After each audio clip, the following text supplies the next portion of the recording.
Welcome to the Week 10 LA City Section football video. Connor Morissette and Alex Scar. Alex, we've just about made it. One more week left in the regular season. One more week. Open Division playoffs. Still a lot of question marks there. Division 1's going to be great. And then we got 2 and 3 as well. I'm excited for the postseason. I'm sure you are too. Oh, I can't wait. And a lot of coaches are talking about the Open Division. Where do you think we're going to be? We're going to be 2, 3, 4, 5. Pretty much from 2 through 8, as we've kind of been talking about these last couple of weeks. It's going to be a big jumble. We can't wait to see who drops into D1 to play some of those D1 teams. D2, as you mentioned, is going to be a lot of fun.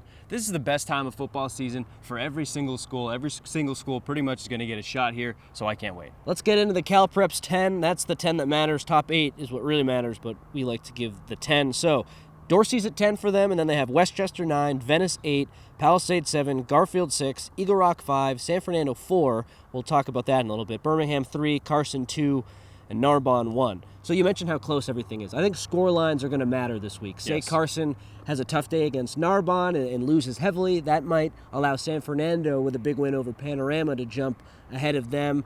Again, I'm not totally sure exactly how the math works, but I know you got to play to the final whistle this week to secure that seed. That's important. Yeah, and Birmingham with Taft kind of canceling. Yeah. They forfeit that last game, so Birmingham won't play They're done. Taft. Seems like that rating is just going to kind of be set in stone at this point. So as you mentioned, if Carson kind of gets waxed by Narbonne, as some people expect that they will, they may drop down a little bit. And then San Fernando, let's say they go out and put up 60 against, I think it's Panorama this week, they might jump up a little bit. So a lot of things are going to shake up from 2 through 5. Eagle Rock has really rocketed up this top 10. We didn't see them a lot early in the season, and they've slowly been creeping up. Huge win over Franklin, kind of propelling them in. It's going to be a really fun final week. And Venice plays Westchester. The winner of that game will be the 8 seed in all likelihood. I don't want to say it's official, but let's be honest. Pretty darn yeah, close. The winner of that game is going to get number 8. And this is where the Open Division kind of stinks because 8, congratulations, you made the top You have division. the honor of losing by 50 to Narbonne. But you're going to play Narbonne, and everyone knows how that's going to end. So I don't want to accuse anyone of losing on purpose or anything like that, but let's be honest. Let's call it for what this is. Losing that game is just better than winning it, and that's the truth. Yeah, unfortunately it is, because if you lose that game, you drop into D1, you're the 1 or 2 seed. You might play like a Hamilton or a University in the first round, and that's just going to be a lot easier of a matchup than playing Narbonne straight out of the way. So this is going to be an interesting game. We're going to kind of see both of these teams, kind of what they've got. I don't believe either team's going to go in trying to lose. There's no competitive balance in that. I think both these teams are going to try to win. But it's going to be interesting. Westchester, Venice, both of them coming, kind of some up and down things going on in the Western League. Real good shot for both of them. The seedings come out Saturday at 10 a.m., so make sure you set an alarm or whatever you need to do to be ready at 10 a.m. That's when everything's going to happen. And quickly, Alex, before we get into our top 10, I just want to run through the best wins from the teams in the Cal Preps Open Division if the season ended today.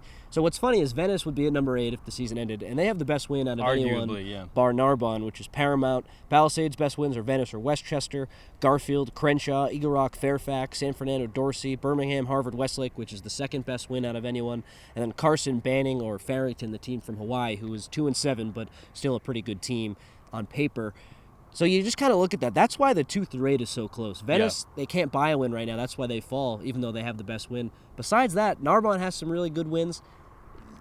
The rest of these teams kind of struggle for that marquee win, which is why I'm not so sure that Carson is number 2. And even though they just smoked Banning and everyone's like, oh, Connor, is Carson number 2 right now? They haven't shown it on the field to me against some of these good teams. It's all about who you can beat, and so far, pretty much all these teams, a lot of these wins are even, which is why I think the 2 through 8 is so tight. Yeah, I'm hearing a lot of questions of why Birmingham leaped San Fernando. You look at those wins right there. Harvard Westlake, just a slightly better team than Dorsey. Birmingham beating Harvard Westlake, that gives them a slightly higher quality win than the win against Dorsey for San Fernando. But then again, both those teams are so tight. And as you mentioned, with Birmingham not playing Taft this Friday, San Fernando gets a shot to put up 60, maybe 65. You never know. Things are going to be very interesting, as you mentioned, towards Saturday morning. I cannot wait to see what happens. Let's get into our top 10 before I keep rambling on and on. Remember, I rambled earlier about Venice, and we all know how that turned out. So at 10, we have Fairfax, and they beat Venice 45-26. They're at Uni next. The running back in that game, Jordan Reed, Alex, insane. was huge. 25 carries, 267 yards, 2 touchdowns. Scott Harris threw for a touchdown, ran for 2 more. Fairfax, it looks like they're clicking at the right time, and I think they might be a favorite in Division 1. Yeah, I think so. Unfortunately, they would have controlled the league if it weren't for that Westchester loss. They wouldn't have lost anybody. And that got rained out, remember? And that got rained out. They came back. They had to play it on a Monday afternoon. Who knows what would have happened? I mean, Westchester was beating them 14-0 on Friday night, but you never know. Fairfax had such a good resume, and then unfortunately that Westchester loss just kind of bounces them down. We have them at 10. I think Cal Preps has them at 11 or 12. Not quite bumping into our top 10. And that 45-26 win over Venice, I mean, that's huge. That basically cements your legacy right there. We're going to be one of the toughest teams in Division 1. We're not going to lie down. I mean, 45 points, you can't argue with that. And shout out to Kendrell Ross. He had 9 tackles, 2 tackles for loss, so a big guy on the defensive end for Fairfax. 6-3, as you mentioned, they get Uni next. There's a nice little tune-up, then into playoffs. If Westchester is in D1, I think Westchester, Fairfax, and Reseda will be those top 3 teams in Division 1. I agree. That's a very, very talented D1 playoffs slate, if that's what it comes to. So at 9, Venice, I know what you're thinking. Fairfax just beat Venice. Why are they 9?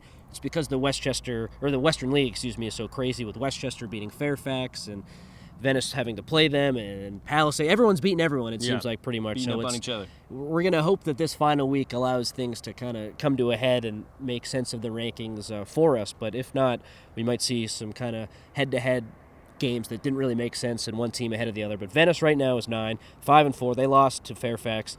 And the thing with Venice, Alex, they just need more from their top players. Luca Demont threw 3 interceptions in that game. Chad Johnson only had 3 catches. You need more from these really, really high-level guys, and I think it's fair to question right now what they're doing, because you need more from them. They're too good for them to be losing to Palisades and Fairfax. Too much talent. Yeah, a couple of back-to-back losses in leagues. Just a couple of head-scratchers. I mean, I know we infamously picked Venice to beat Palisades. That was another game that got rained out on the Friday. They had to come back and play it on the Saturday. Venice kind of came out flat. I didn't see the Fairfax game, but when you give up 45 points, something's not clicking. And we've talked a lot about the Venice defense being a little suspect. We were kind of waiting for them to play that really, really talented offense. They're going to get another shot here at Westchester playing them. So really, really couple tough opponents coming down the stretch. Talked about them, maybe not sandbagging, but you just kind of wonder, what's the game plan? Are they worried about getting that 8 spot? Do they want to kind of slow things down, maybe get into D1? You can't make those assumptions, but for right now, back-to-back losses in league, it's just kind of strange. Remember, the winner of that Venice-Westchester game will be the 8 seed in the Open Division. So at 8 Westchester, it's a very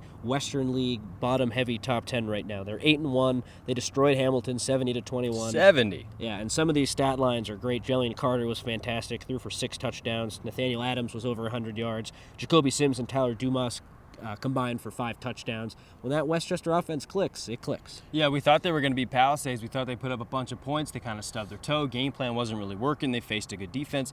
But here against Hamilton, almost 600 yards of total offense. Things were absolutely clicking. Jillian Carter, 16 of 18, as you mentioned, 340 yards through the air, 6 touchdowns. Also rushed for 71 yards and a pair of scores. Daniel Adams was over 100 yards. This team is really, really difficult to stop. When they've got things going and they feel it, they've got the chemistry, they've got the confidence, going to be a very, very tough team. This Venice game, I hope, is going to be high scoring. I hope it's not a boring game. Both these offenses, both these quarterbacks just love to run. They love to chuck it through the air. I'm really excited. And at 7, we have Palisades. They beat Uni 35-0. They play Hamilton next. A complete team effort from Palisades in that game, and I think they're settled into that number 7 spot in the Open Division. Yeah, not a whole lot they can do. I mean, as you mentioned, they get Hamilton next. Probably going to be a blowout. You had University, like you mentioned, 35-0, kind of a blowout. Forrest Brock, 7 of 11, 110 yards, couple of scores. Max Police had 112 yards on the ground. To Yari Gloister, we don't talk a lot about him. He had 44 rushing yards and a touchdown. And then Cy Riley, we shout him out, seems like every week. He had 11 tackles, 5 tackles for loss. This team just continues to do what they do. They got a nice little tune-up, couple finishes here in the Western League. I think 7, there's just nowhere really for them to go. I don't think they're going to move up because Garfield's at 6, and I don't think they're going anywhere, and I don't think they're going to drop because I don't see them losing to Hamilton. So 7 seems to be pretty solid. And some people might question with Palisades, if Fairfax wins this week and Palisades wins, then Fairfax will win the league because they have beaten Palisades, and that would require Westchester losing to Venice as well. So there's still a lot to figure out, but it could end with Fairfax being the number 1 Western League team and then missing the Open Division, and that might make people think, well, what's going on with this formula? Madness. But remember last year, Birmingham did not win the West Valley League. They lost to El Camino Real. Birmingham made the Open Division. El Camino Real did not. So the formula doesn't really take into account who wins the league. It's certainly not automatic. Yeah, you don't make it just because you win the league. Exactly. So Fairfax, we still think they'll be in D1 regardless of what happens in Palisades in the Open Division, but that's just the point I want to make sure people are clear on. So you mentioned Alex, 6, Garfield, 9-0. destroyed Huntington Park 56-0. East LA Classic coming up for them this week, a huge game against Roosevelt. And we saw they got some new jerseys, Roosevelt and Garfield. And Ndamukong Suh gets them some fresh new jerseys. He delivered it to both schools, so that was great to see.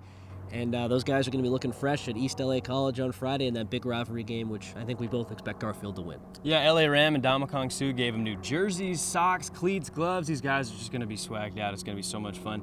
I was talking to some of these other coaches during the week. They said the East LA Classic, people are tailgating out in the parking lot beforehand. 15,000 people show up. Arguably the greatest rivalry. We talk a lot about Crenshaw-Dorsey. They're kind of down this year. It seems like Garfield, Roosevelt, big neighborhood game, big community game. Everyone's going to come out. And Garfield in that win against Huntington Park. John Bautista talked a lot about him kind of making his way in. And he was the only quarterback. He was the only quarterback. Usually they rotate, but this time he gets the only reps, and maybe that'll carry over into the playoffs. We'll see. Yeah, they kind of let him throw a little bit. He only had 8 completions, but threw 270 yards, had 4 touchdowns.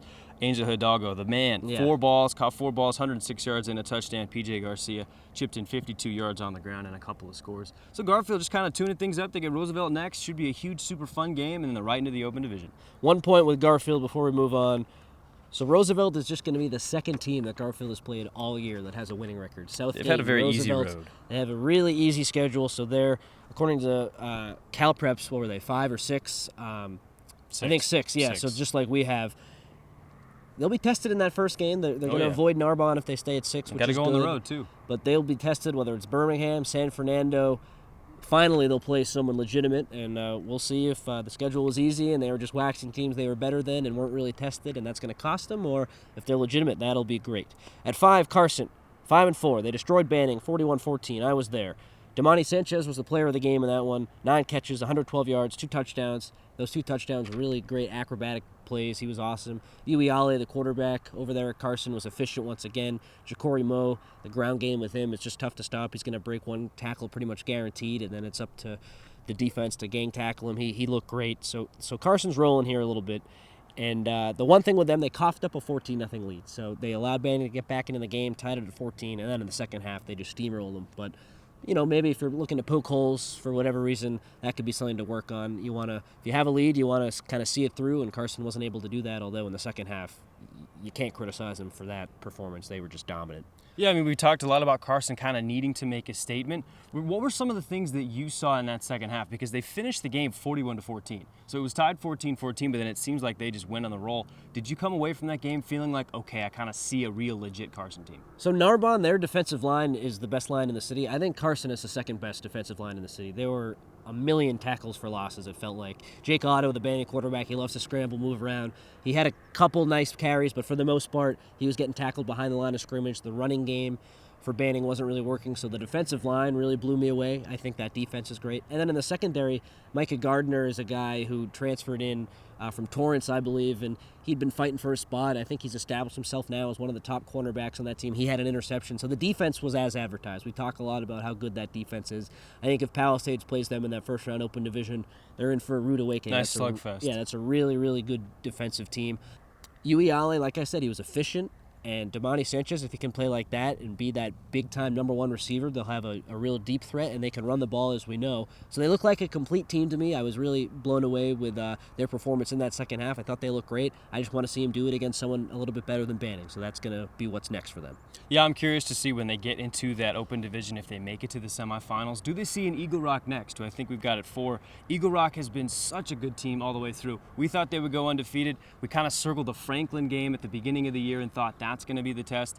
And it really wasn't. So if Carson makes it through that first round, let's say they beat a Palisades, if they're sitting at 4 in that open division and they play 5 right away in the first round, or then they move on and play an Eagle Rock later on, they're going to get tested right away. It's going to be really fun. Yeah, and that's according to our seeds. I think in Cal Preps, they're probably going to finish 2 unless something really goes wrong in that Narbonne game. I imagine that just because Narbonne's so good, the strength of schedule won't really kill Carson in that game. So I imagine they'll be 2, and then they'll play Palisades, and then if you win that game, eventually you get into the semifinals against either a Birmingham or San Fernando, and that would be really fun as well. They're going to be tested, so we keep saying, you got to test yourself, The playoffs are coming up.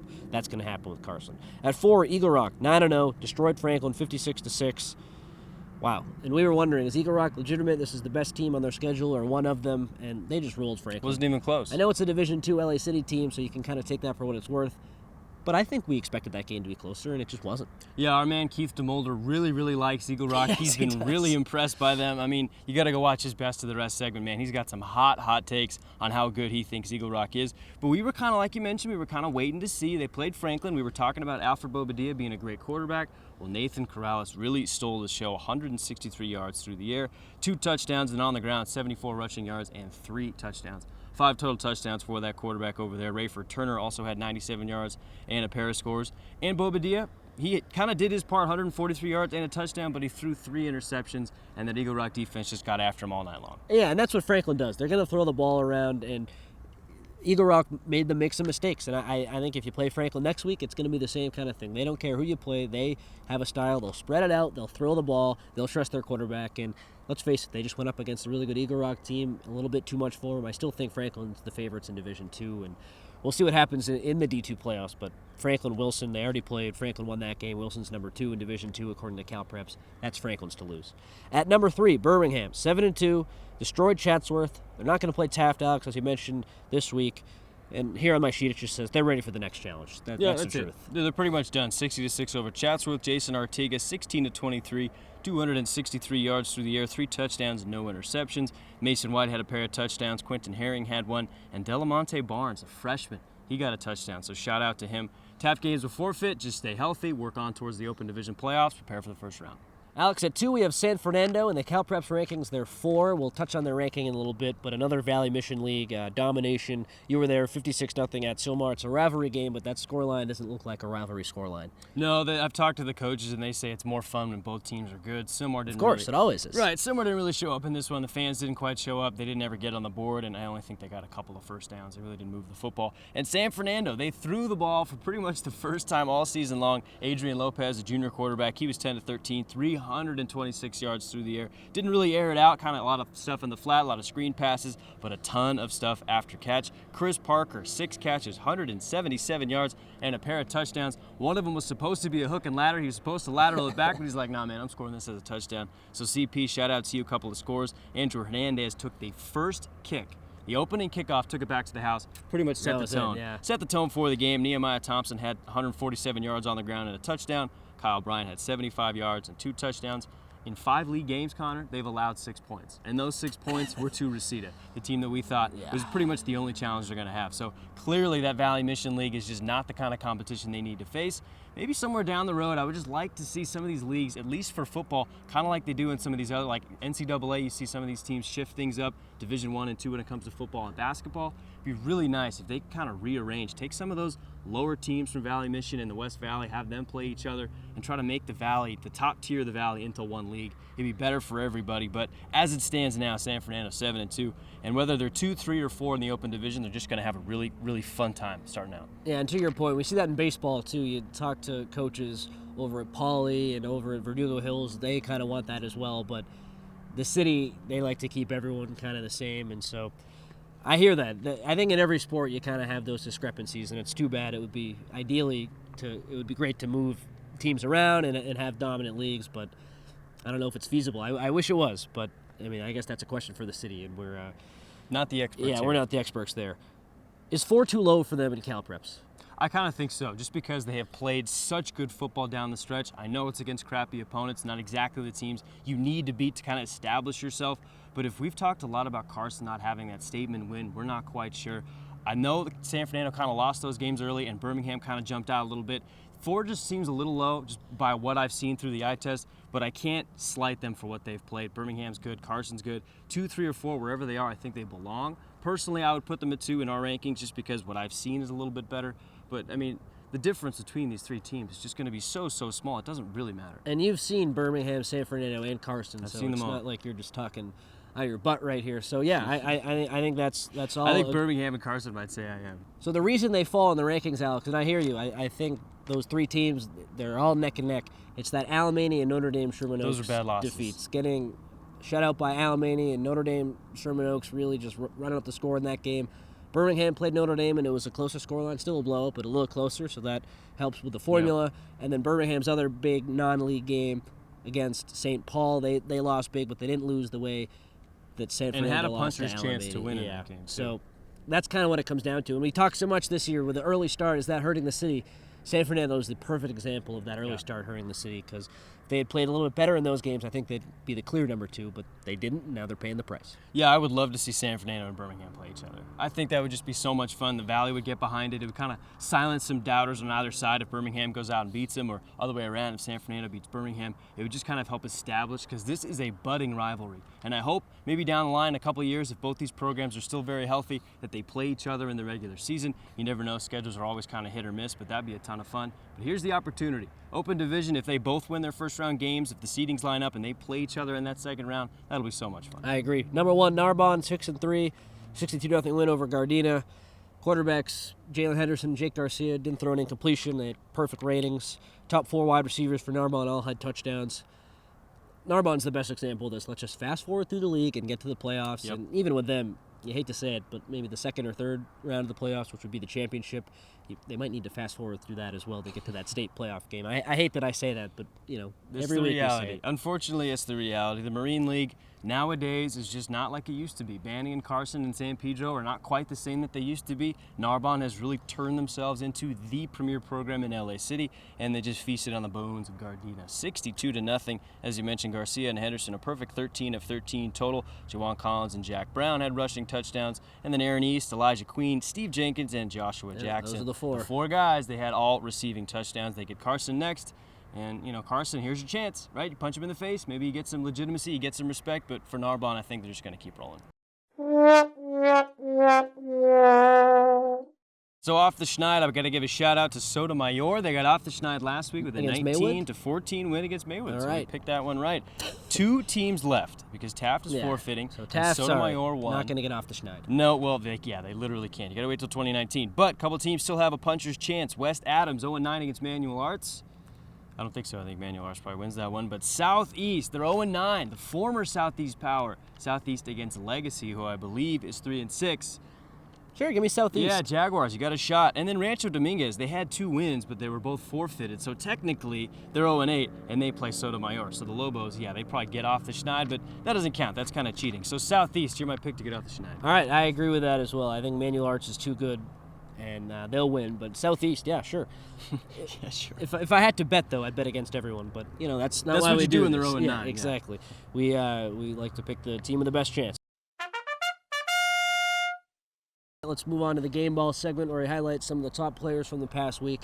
Who do you have, Alex? Well, I usually like to look around. I try to poke around, find the kid from the small school who balled out. But not this week. But not this week. I got to give it to Jellian Carter because that stat line is just phenomenal. 340 yards passing, 6 touchdowns, 72 rushing yards, and 2 touchdowns. 8 total touchdowns. Over 400 yards of total offense. This kid did absolutely everything. I know it wasn't against the biggest opponent they could face, but it's a nice little tune-up inning into Venice. Jellian, you get my game ball. For me, I have the LA Rams because of their generosity. What they did for Roosevelt and Garfield I thought was awesome. I know Ndamukong Suh was the representative for the Rams, but that whole organization, just making the decision to give jerseys to Roosevelt and Garfield, I thought that was really cool, and that video was awesome. The kids the freaking players out. being so surprised. So now they even have more to play for if that was possible besides just the community on Friday, so I thought that was great. And then just in terms of a player, I'll give it to Jordan Reed, Fairfax running back, 25 carries, 267 yards, 2 touchdowns in that win against Venice.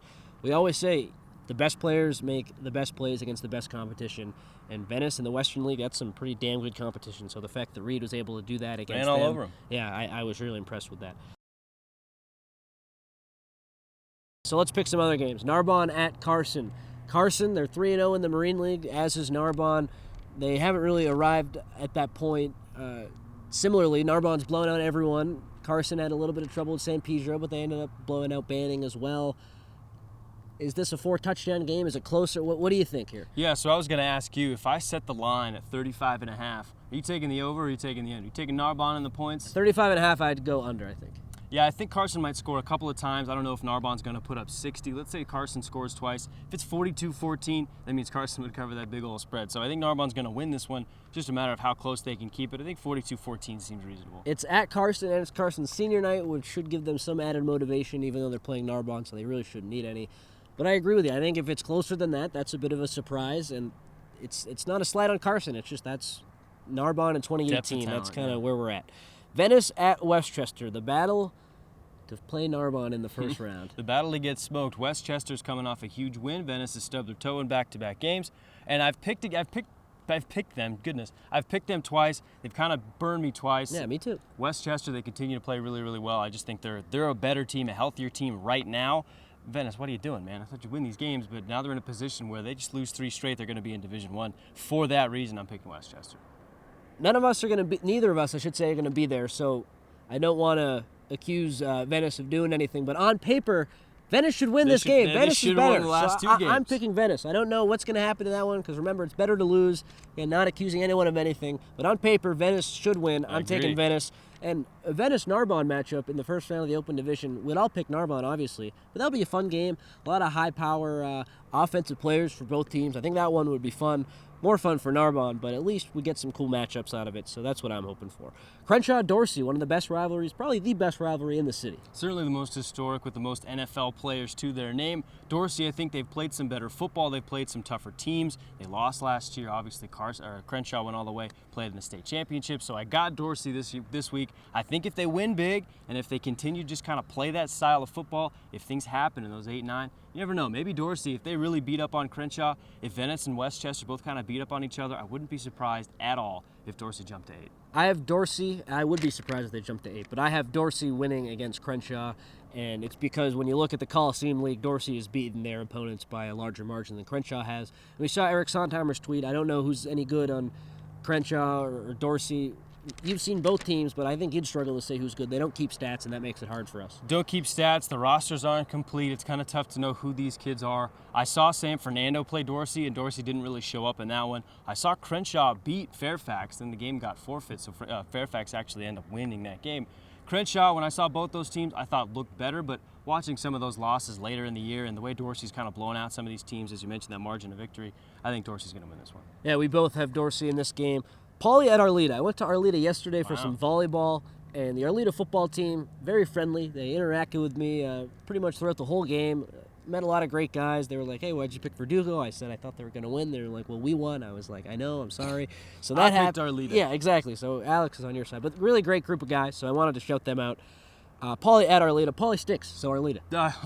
Give me the Mustangs. The Parrots stink, apparently, and they have kind of been stubbing their toe against a lot of opponents. Give me Arleta and that good rushing attack. Any other games on your slate, or does that cover it? Well, there's a couple. We got to pick the East LA Classic, man. Roosevelt and Garfield. I know we've said Garfield's going undefeated. I don't think anything changes. Give me the Bulldogs by several touchdowns. Yep, Garfield. And Cleveland against El Camino Real. They've both beaten Granada Hills by about the same amount, and I think Cleveland lost by 1 point fewer than ECR did against Birmingham. So for that reason, I'm picking Cleveland against El Camino. Me too. In the words of LeBron James, Cleveland. I'm taking Cleveland over Elko. Need the dust. Yeah. So, Cleveland. That'll do it. Week 10. It's going to be in the books Friday. Playoff seed Saturday. Don't want to miss those. It is an exciting time in the city section. Alex Gar, I'm Connor Morissette. See you next time.